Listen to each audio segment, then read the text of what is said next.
We finished decoding the informant's report. That floating kid we've run into a few times now. Looks like he was a test subject in clinical experiments.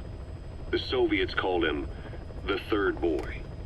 The Third Boy was brought to a lab on the outskirts of Moscow from Czechoslovakia, after which he was due to be sent to a research center in Leningrad, then Siberia, and finally an academic town in Novosibirsk. It doesn't appear that the researchers witnessed the talents we've seen from him, but nevertheless he was quite the popular subject. His latent cognitive abilities suddenly awoke en route to Moscow. According to the report, the Third Boy was easily influenced by other individuals' biofields. Evil thoughts, in particular. They affected his mind like a virus. Extreme anger or resentment, motives for revenge, in other words. Now, during the transport flight to Moscow, the boy was exposed to a powerful mental energy field coming from a certain individual. Ever since, being conscious of his powers, he's become a sort of energy generator. What's unique about him is the way his acute telepathic abilities get taken over by another person's will. The boy began to physically parasitize individuals experiencing extreme anger and codify the host's desires. This includes amplifying the host's natural strengths. Or, in accordance with the host's desires, he can also implant program code in another individual, making them a puppet, essentially. Human neural synapses transmit weak electrical currents between neurons. These electrical currents, though at a level difficult to observe, warp the magnetic field outside the body. The Third Boy is able to pick up these weak fluctuations. Contrary to psychotronics, which involves controlling the human mind, his abilities as a receptor are too high. The emotions he picks up from another individual are amplified and unleashed into his body as they recur in his brain. They turn into microwaves, which then affect the physical world, triggering paranormal phenomena like the spontaneous combustion of organic matter or psychokinesis, moving an object without touching it. There's one other thing.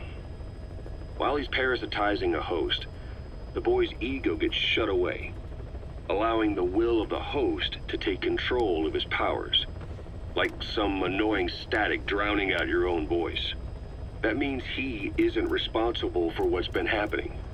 Somebody's extreme anger has manifested through the Third Boy's powers in ways none of us could have predicted, which would mean this was going on somewhere around us. Looking back on it, a lot of things make sense now. The man on fire, Sahelanthropus, they both came to life thanks to the Third Boy's powers. Everything has been happening through him as a catalyst. We first saw him in the hospital on Cyprus. The boy parasitizing the man on fire's desire for revenge gave him his new abilities in return. He next appeared at the Hamid Fighters Fort where the honeybee was hidden. There, the boy parasitized Skullface's vengeful mind. He controlled Sahelanthropus, making it do whatever Skullface wanted. Same goes for when we extracted Emmerich onto the chopper. When he appeared at the Devil's House in Central Africa, Skullface's will controlled the man on fire via the Third Boy's powers. Everything is clear up to this point. But even the informant couldn't pinpoint who the host was in the cave within Serac power plant. Sahelanthropus suddenly became active, then crushed not only the man on fire, but Skullface as well. Surely neither of them could have been the host. Who else was at that location and bore anger more extreme than either of them? Whose will was controlling Sahelanthropus? According to the report, emotions transmitted in children's brains affect the surrounding magnetic field more strongly. Cerebral nerves are covered with insulation called myelin sheaths to increase impulse speed. The reason for this leakage has to do with the fact that children's myelin sheaths are still developing. So, how many children do you remember being there?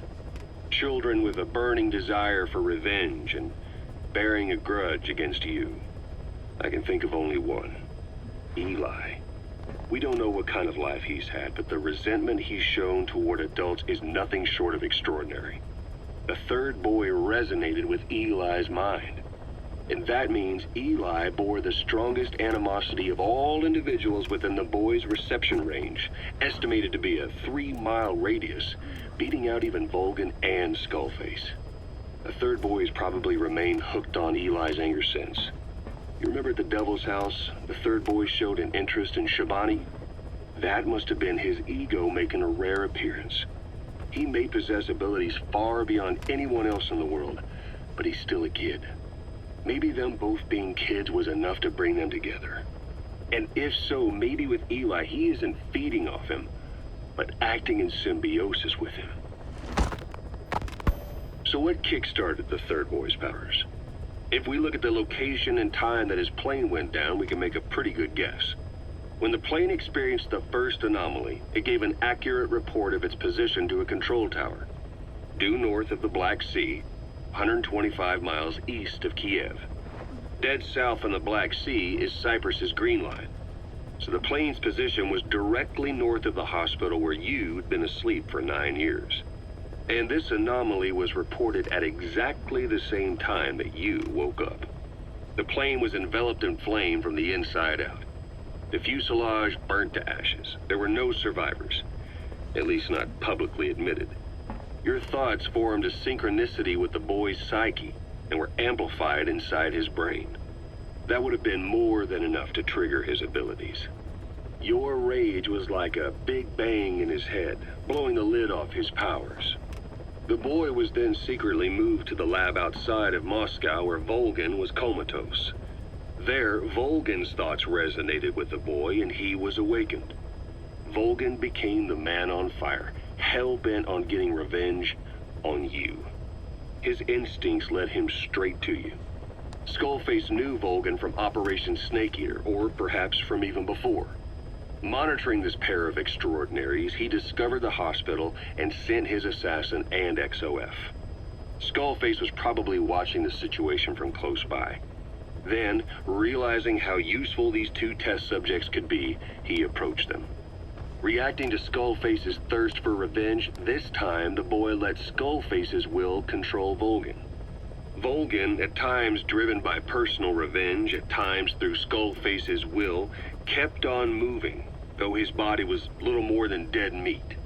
Perhaps there were moments where even your thoughts affected him as well. But without the boy's power, it was like the plug had been pulled from the socket. Everything was powered by anger, malice, revenge.